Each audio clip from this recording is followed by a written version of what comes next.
today's video, I want to go over the signs of the zodiac, human collective consciousness, and how this interconnects to our planetary cycles and the evolution of the human mind. So we're going to delve deep into the 12 signs of the zodiac, what they represent in terms of consciousness and its stages of awakening through the whole 12 archetypal representations.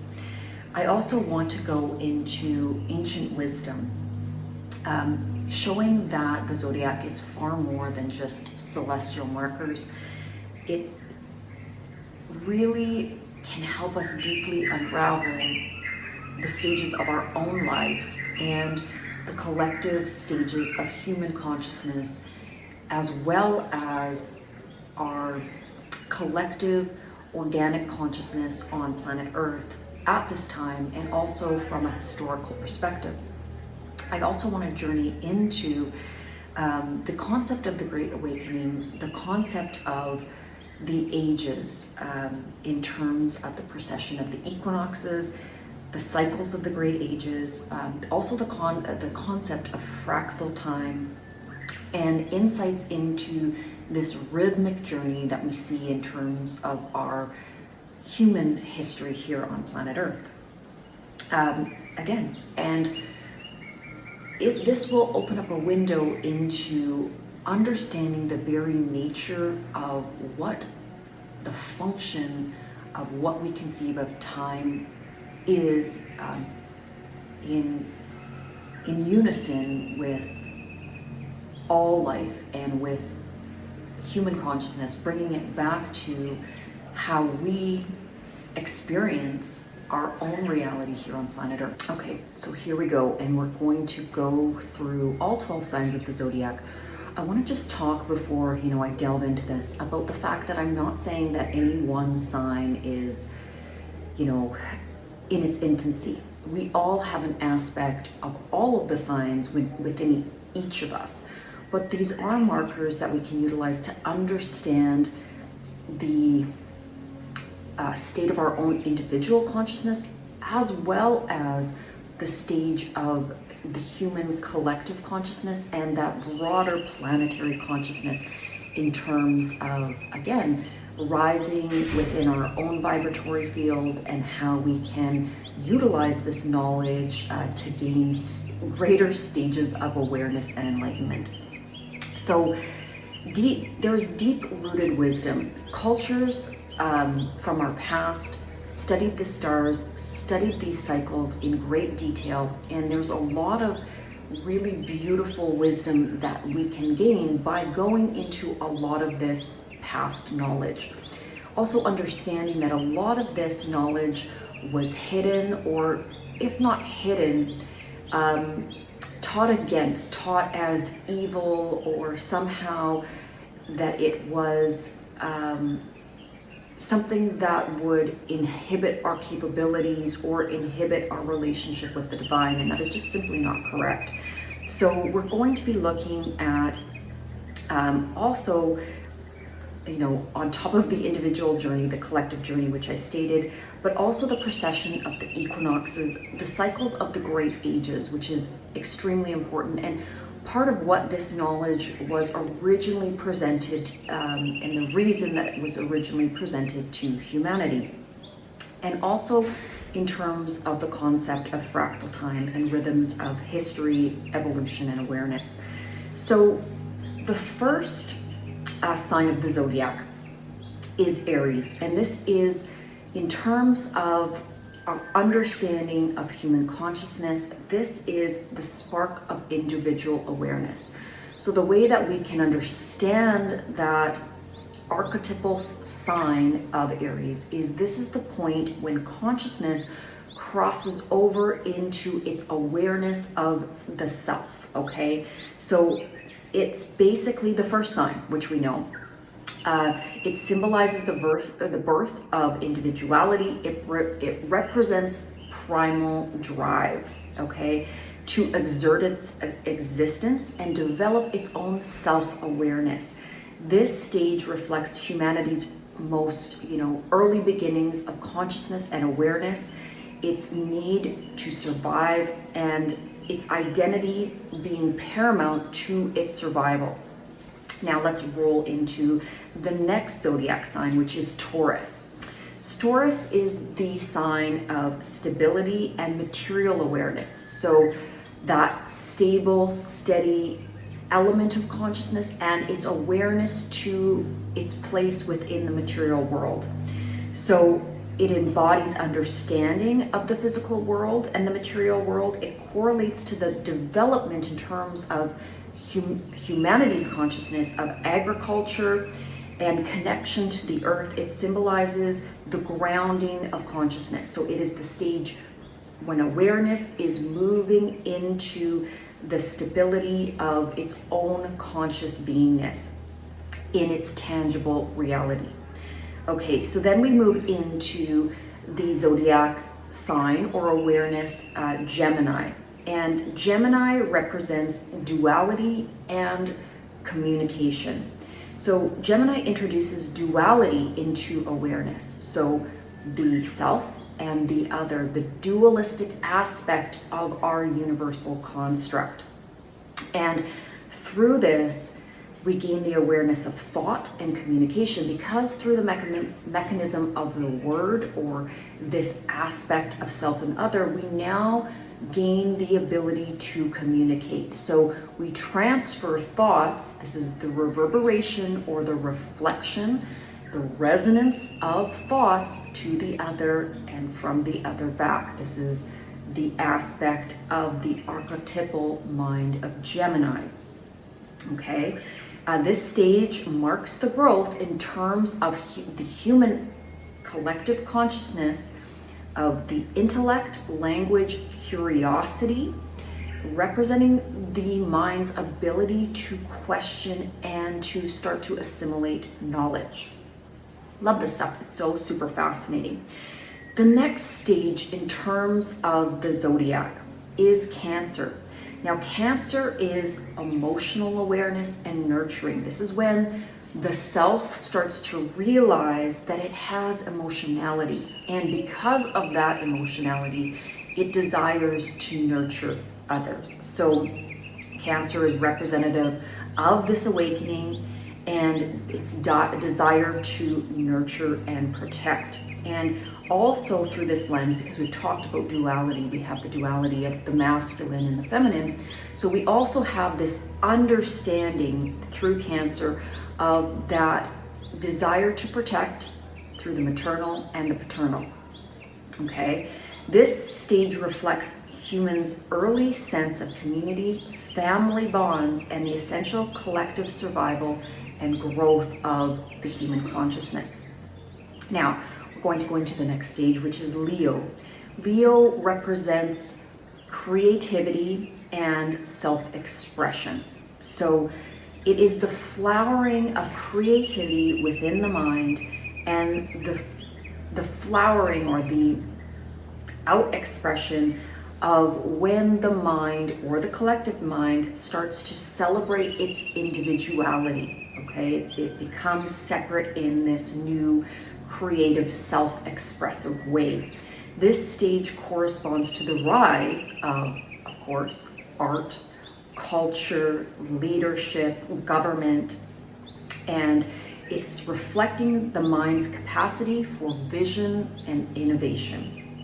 Now, the next stage is Virgo.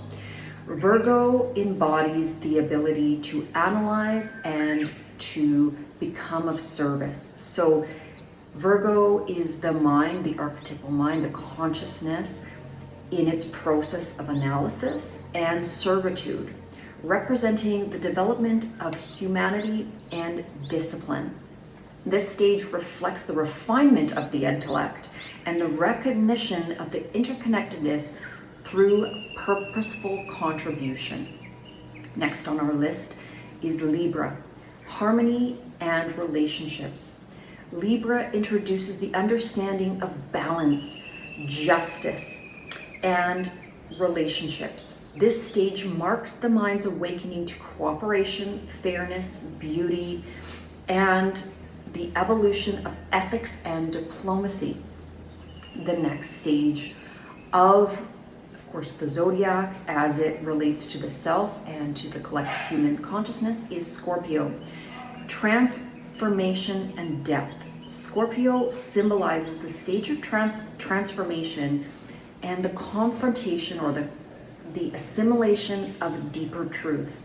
It represents humanity's exploration of its own mortality, its power, and the unseen, leading to profound psychological and spiritual awakenings.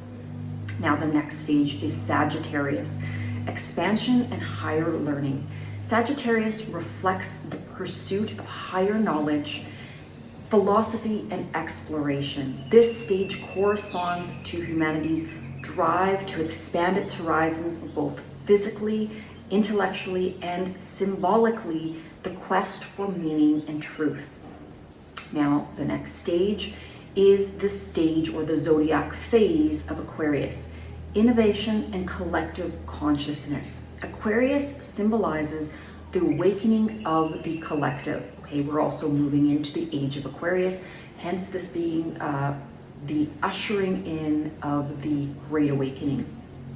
And this is when collective consciousness, innovation, humanitarianism, technology progression, and the recognition of a shared destiny, reflecting the mind's ability to transcend its individuality for the greater good. And this is the stage that we are moving into, the great age we are moving into, which I'm going to delineate a little bit more. Now, the final stage of the zodiac and of the individual and of the collective consciousness is Pisces. Unity and transcendence. Pisces is the final stage of consciousness within our planetary system. It represents the dissolution of ego and the awakening of universal oneness. This stage reflects the ultimate goal of human evolution, to return to unity, the singularity within the divine, where all dualities are finally reconciled. I'm going to move into some of the other aspects of this particular lesson. Procession of the equinoxes and the great ages.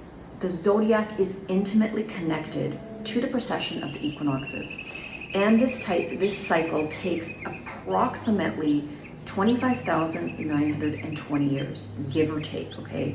This is, again, not an exact calculation, but it's a good marker point. Now, this cycle happens in conjunction with the Earth's axis tilt, which causes the equinox to shift throughout these zodiac signs that are celestial bodies. This cycle is divided again into 12 great ages, okay? And these are the signs of the zodiac. Each of these stages or phases lasts approximately 2,160 years, or Earth years, okay?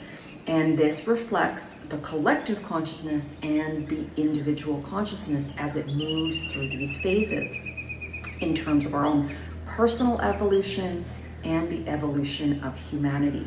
Now, the great ages, I'm just going to go through these so that you can kind of see the correspondence in terms of our history. So this is really practicality in the lesson here, because I really don't want to just teach. I want you to understand that what I'm teaching actually has shown up in our history here on planet Earth. So the great ages that we can recognize, okay? The age of Taurus, which started around 4300 BC and ended around 2150 BC. And this was associated with the rise of agriculture, obviously earth-centered worship in terms of our religious structures, and reflects Taurus's material focus, okay? The next age or stage that was present here on Earth was the age of Aries, okay? And this happened between 150 BCE to about, the time of Christ, okay? This marked the rise of warrior cultures, and individualism, symbolizing Aries' drive and assertiveness. Now, the next stage was the stage of Pisces, and this was the time of Christ. This is one of the reasons that the symbol of the fish is so often associated with Christ, because again, this is the Piscean age, okay? And its cycle was from that first year to 2150 after Christ, okay? And this is defined by spirituality, you know, heavily relying on religious doctrine, reflecting the Piscean theme of faith, compassion, and of course sacrifice. And this is what we see play out in terms of what is taught through the global religions and what we can actually see manifest in the three-dimensional world.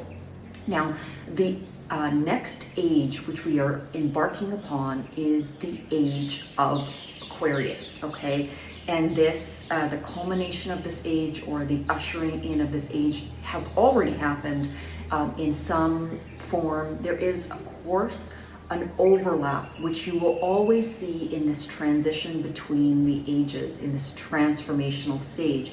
There's not a clear marker where there is an actual day where one stage moves into the other. Rather than that, there is a blending of consciousness. So, you know, we see definitely in between the transition of any ages, there's a lot of chaos, because we are moving from one stage to the next. And as we do this, or as we go through this change, this movement, there is this element of the old paradigms, you know, holding on, their stronghold to their ideologies. And then we also have the new age movement, the movement of the new energy coming here to teach and to help transition the individual as well as the collective consciousness into the new age. So this Age of Aquarius will last from about 2150 to about 4300, essentially in terms of Earth years. And it represents the current upcoming era, and it is going to be emphasizing technological advancements, innovation, and of course the rise of the collective. So this is the point where the human family and the other species here on planet Earth will start to move into the phase where it is not so much the focus of the individual, but the focus of the collective. And one of the great books that I think helps us to really understand this is The Law of One. I suggest that you read it. It really talks about a lot of these concepts. Now, some of it is still distorted in terms of the human beings that were the mediums that were, of course, delineating this information, but there are some elements of it that are helpful. Now, I would like to go into the great cycles, the great ages of time and human. Now I want to talk a little bit broader, so I want you to move your minds and expand them. And we're going to talk about the great ages of human consciousness, planetary consciousness, and cycles. So the Hindu philosophy of the Yugas, the great ages, there is the Golden Age, the Silver Age, the Bronze Age, and the Iron Age, which is the age that we just moved through. Now, what I'm going to do in terms of just giving a little oversight into these ages, I'm not going to go into them in great detail. I don't want to make this video too particularly long, but the Iron Age lasts approximately 432,000 years, and it is characterized by an attachment to the three-dimensional world, to matter, to materialism, and it also marks a certain amount of spiritual disconnection, but it has its purpose. We also can see this in other religions where they talk about the fall of consciousness into the realm of darkness, essentially, but it's not really darkness, it's disconnection, and we disconnect from our source to learn more about our nature, to learn more about the self, and this is part of our universal, essentially the school of the universe, okay? Now, the next age or stage is the Bronze Age, and this generally lasts 864,000 years, representing the decline of consciousness out of harmony, okay? And the next stage is the Silver Age, and this is usually a phase that lasts approximately 1,296,000 years, okay? This is a stage that is generally marked by virtue, but still a little bit of reduction in spiritual connection. Now, in terms of these ages and stages, after we exit the Iron Age, we always move into what is called the Golden Age. Now, the Golden Age is the longest of the ages, which is, beautiful, and the Iron Age is always the shortest of the ages, which is also a very peaceful thought to have, because again, the most difficult of the stages where we are most disconnected is of course the Iron Age, and it is extremely dense, it is extremely difficult for consciousness to move through this stage, okay? And the Golden Stage or the Golden Age is the longest of the ages and definitely the most celebrated of it. It's the graduation stage, the harvest stage, the stage at which we celebrate everything that we have learned through the other stages. And this is characterized by universal collectiveness and also spiritual enlightenment. But with the spiritual enlightenment, there's a lot of peace and joy and creativity and creation that happens, okay?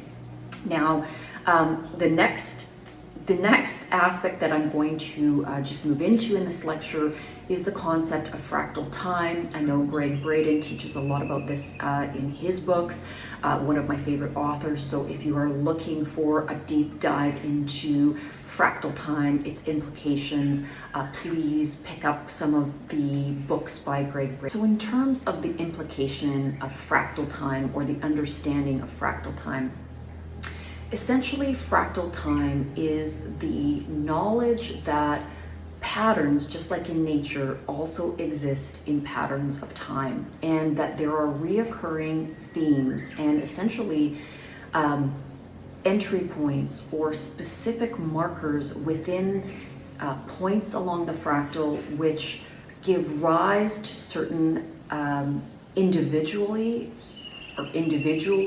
outcomes, societal outcomes, planetary outcomes in terms of what is most likely to occur.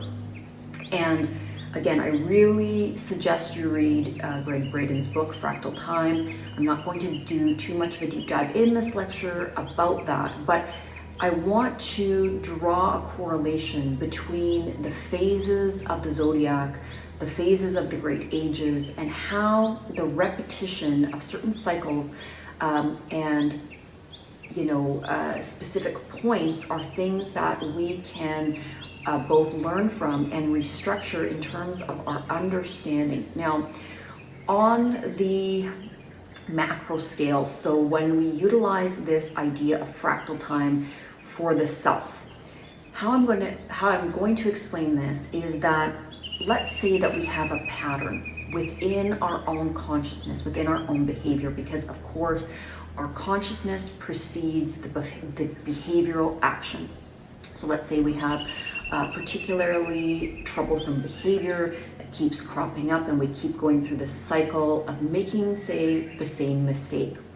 We can utilize the understanding of how this mistake or how this distortion happens within our own lives in cycles, and we can utilize this understanding to then identify the potential markers or entry points along our timeline where a certain outcome may be more likely to happen. And we can utilize this information and synthesize it within our own lives so that we can identify the factors that may cause us to run into the same problem. And then essentially pre-plan and create an environment where we do not have the same set of events lining up in the same way to produce a predictable outcome.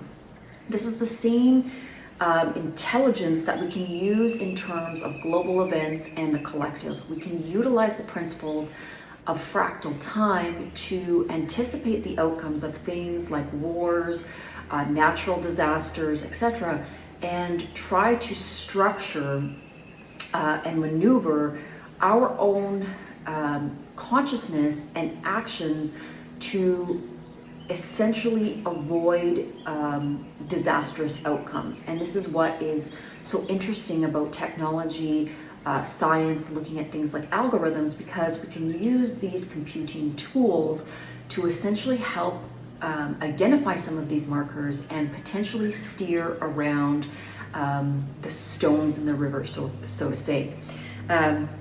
So I hope you really enjoyed this lecture about the zodiac, about the different phases of consciousness.